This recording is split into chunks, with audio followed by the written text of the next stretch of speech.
Homemade पाया मसाला। बादियान के फूल 4 अदद, जायफल जवित्री 1 चाय का चम्मच, बड़ी इलायची छोटी इलायची 4 अदद, ज़ीरा 2 चाय के चम्मच, लौंग 10 अदद, तेज़पत्ता 2 अदद।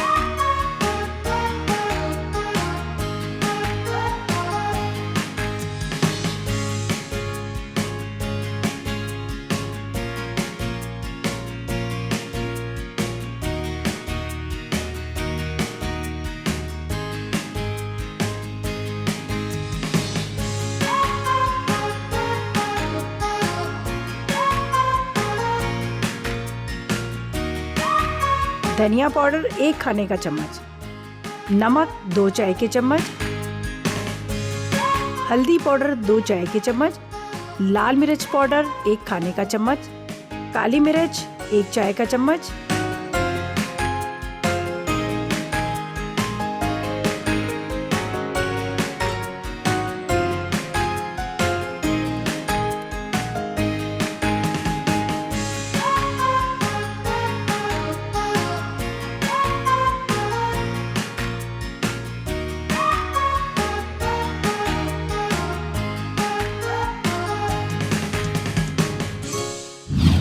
Add some masala to your life.